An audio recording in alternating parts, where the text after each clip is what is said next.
the Tian Shan Mountains in remote western China.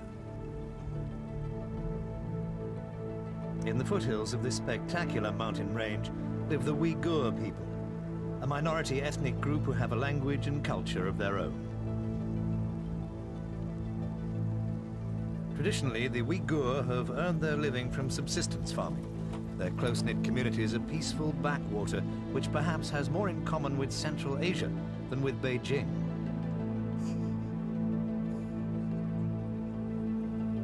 The area forms part of the Chinese province of Xinjiang, which stretches from the snow-capped Tian Shan peaks down to drier slopes and a vast alluvial plain.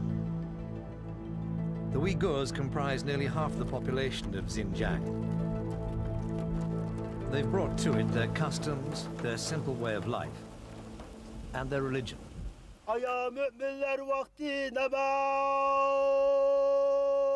This was something China's Cultural Revolution aimed to put a stop to. Under Mao Zedong, mosques were destroyed and Muslim elders paraded through the streets with pigs' heads hung around their necks. People of ethnic Chinese origin were also encouraged to migrate to Xinjiang, increasing their proportion of the population to around 40%. To the south of the Tian Shan Mountains, the Taklamakan Desert spans an area the size of France. It's an unforgiving place, famous for its high winds and shifting sands. The desert is part of the Tarim Basin, a huge plateau which supports virtually no life. But beneath it lies a sea of oil. China is the world's 6th largest oil producer, but its major oil field in the northeast of the country is running dry. And this year it will become a net importer of oil. Exploratory drilling here gave the Chinese government good cause for optimism. It estimates the Tarim Basin's oil reserves to be 200 billion barrels, comparable with those of Alaska. 140 wells have already been sunk by the government and multinational oil giants, working in cooperation with Beijing, eager for a share of the spoils in what could be one of the world's last great oil fields. In the Uyghur language, Taklamakan means whoever goes in doesn't come out. But so far, oil is coming out successfully enough. Thousands of workers have been brought in to brave the harsh climate of the desert, where temperatures veer from nearly 70 degrees Celsius to minus 30. Life's made as comfortable as is possible for them. The crude oil is refined in the provincial capital Urumqi. However, the remoteness of Xinjiang province is a problem. For the oil to be commercially viable, a pipeline to the coast some 2,500 kilometers away will have to be built. Some experts also question the thoroughness of geological surveys on which the Chinese government, anxious to attract foreign investment, based its calculations of Xinjiang's oil reserves. There's one other obstacle too, the people of Xinjiang.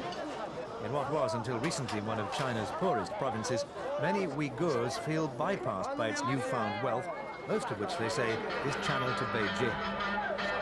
Some complain they're being exploited. There's also resentment at government policy to limit the size of their families. Above all, they question attempts by the Chinese to assimilate them and their culture.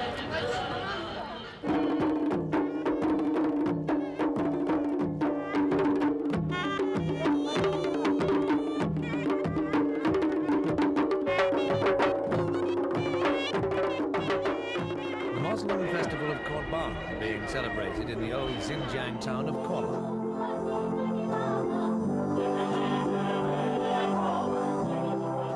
Kola, close to the new oil field, has been earmarked by the government as China's future petrochemical city.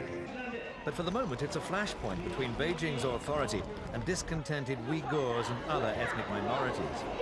Their rallying symbol has become Islam.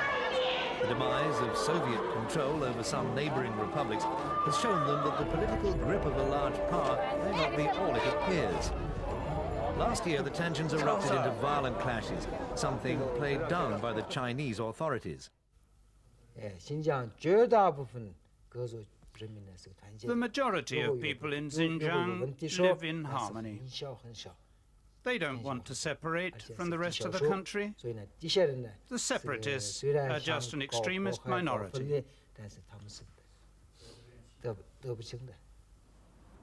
Korla and Urumqi used to be prosperous trading towns on the Silk Road between Europe and the East. Now, the nature of their trade is being changed irrevocably by oil.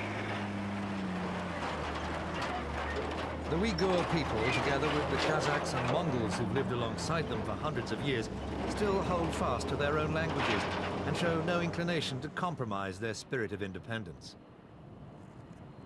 If the Chinese government fails to share Xinjiang's oil bonanza with its ethnic minorities, the prospect of serious unrest could be written in the desert sand.